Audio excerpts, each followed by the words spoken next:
for games 4 and 5 of the NBA season for the Cleveland Cavaliers. They had a home-and-home back-to-back with the New York Knicks. I would have liked to have done this game by game for each one, but real-life things got in the way, so this is kind of my solution to this is I'll just cover kind of both of those games. This will be a bit more of a loose and relaxed video than what I usually do. So the first game was in Cleveland. The second game was in New York, with the home team losing each game.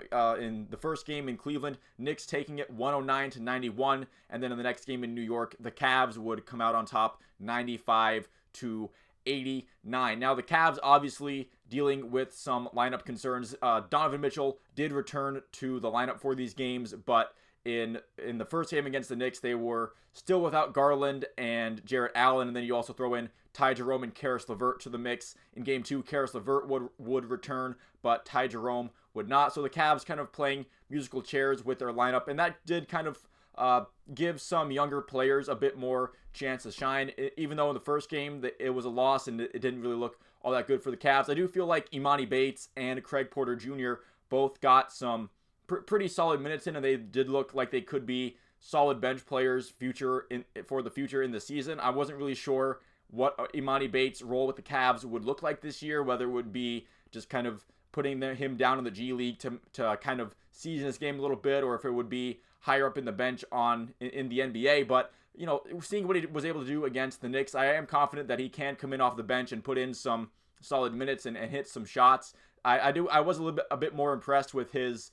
defense and some of his off the ball stuff in the regular season more than I was in the preseason and even in the summer league, where he had more of his flashy performances. Craig Porter Jr. also looking fairly solid as well, even though again it wasn't a losing effort to New York in the first game. Second game, Karis LeVert comes back and contributes better offensively. I do feel like Evan Mobley was a bit more noticeable in the second game as well. In the first game, he was really struggling there. Hartenstein was eating him up. In that first game, it really looked like a rerun of the playoff series, just with some different players moving around. But the second game went obviously a bit better for the Cavaliers as they came out with a W, and that was, I feel like it was necessary for the vibes of the team moving forward throughout this early regular season, still waiting on Garland and Allen to come back. I do feel like eventually that will be vital to the success of this team, obviously, to have all your players healthy. But in the meantime, you do have to get some wins. You do have to tread water a little bit. You can't just lose every game that a couple of your starters aren't going to play in and expect to, be able to build a team that can not just make the playoffs, but succeed in them. If a couple of injuries means you're just going to take loss after loss after loss after loss. They were on a 3-game skid before that second game against the Knicks, and you do have to be able to accumulate wins when guys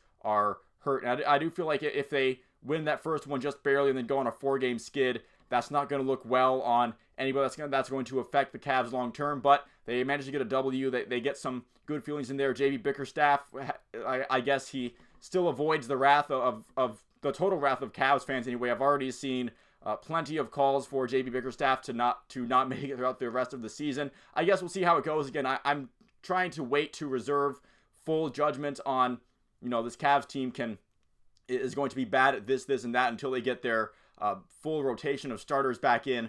But I do feel like that we have seen some moments where the lineup isn't playing as optimally as you would like them to at this point, and that JB Bickerstaff maybe he's not quite doing what he should with the rotation. But again, I'm not really going to hit the panic button on the season or on JB as a coach until we see what this Cavs team does with its full allotment of players, with the Garland and Allen pick and roll action. That does seem to be a lot of what moves the offense. When Garland was in for that first game, he was utilizing the pick and roll effectively, and that they'd rather have Jarrett Allen in there than Evan Mobley. I do feel like that's something that has popped up with the Cavs, is that Evan Mobley, as good as he is being tall and rangy, and he does defend decently in the paint, I do feel like Jarrett Allen is more fit for the center role on this team than Evan Mobley is, and Evan Mobley's just kind of playing where he has to right now in order to benefit the needs of the lineup.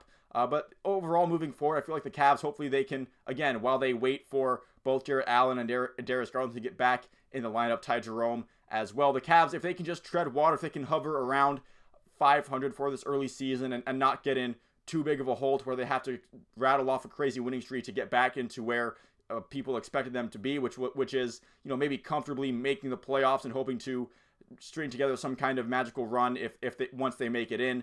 But beyond that, while they're still injured, just kind of tread water for now, and hopefully that'll be enough to keep morale relatively as high as it needs to be while you wait for you guys to get back in. But that's going to do it for this video. Thank you so much for watching. If you made it this far into it, you can let me know what you think about the Cavs' chances and how they've done this early season, navigating some lineup musical chairs as guys keep getting out and coming back in with injuries. But that seems to be a lot of the NBA this year. There's already been some rest games for some high-profile players, so I guess that's just how the NBA is moving forward. But once again, like and subscribe if you enjoyed the video. I will see you at the next one.